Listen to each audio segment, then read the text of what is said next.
Friends எல்லோரும் எப்படி இருக்கீங்க? கர்த்தருடைய கிருபையால் எல்லோரும் நல்லா இருக்குன்னு சொல்லிட்டு நான் விசுவாசிக்கிறேன். இந்த நாளில் கூட ஒரு வேத பகுதியை பார்க்கலாம்.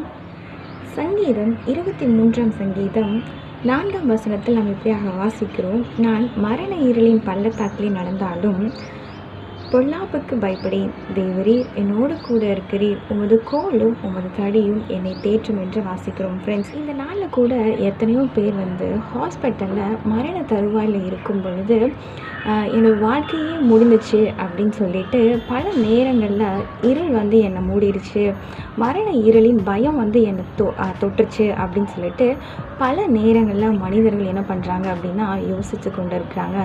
ஆனால் இந்த நாளில் தான் தாவீது இப்படியாக சொல்கிறார், நான் மரண தருவாயில் கூட என்ன பண்ணுறேன் அப்படின்னா நடக்கும் பொழுது அப்பா நீர் என்னோடு கூட இருக்கிறீர் அப்படின்னு சொல்லிட்டு இருக்கிறாங்க. நீங்கள் இந்த நாளில் இந்த வார்த்தையை யாரெல்லாம் மரண தருவாயில் நீங்கள் படுத்துக்கொண்டு கேட்டுக்கொண்டு இருக்கிறீங்களோ, இந்த நாளில் உங்களுடைய உயிரை கர்த்தர் மீண்டுமாக புதுப்பிக்கிறவராக இருக்கிறார். அவருடைய வசனம் உங்களை தேற்றுகிறதாக இருக்குது.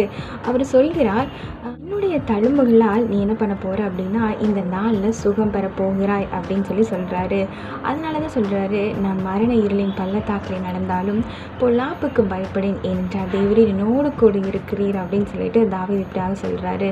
இந்த நாளில் ஃப்ரெண்ட்ஸ், இந்த வார்த்தை கேட்டுக்கொண்டிருக்கிற உங்கள் ஒவ்வொருவரையும் கர்த்தர் என்ன பண்ண போகிறாரா, உயிர்ப்பிக்க போகிறார். மீண்டும் புதிய ஜீவனை உங்களுக்குள்ளாக அனுப்ப போகிறார். ஏனால் உயிர்த்தெழுந்த வல்லமை அவருக்குள்ளே இருந்தது போல எப்படி பிதாவானவர் அவரை எழுப்பினாரோ அதுபோல உங்களையும் அவர் உயிர்ப்பிக்கிறவராக இருக்கிறார். ஆமேன். God bless you. நீங்கள் பிலீவ் பண்ணுங்கள், நிச்சயமாக உங்களுடைய சரீரத்தில் ஒரு மாற்றத்தை காண்பீர்கள்.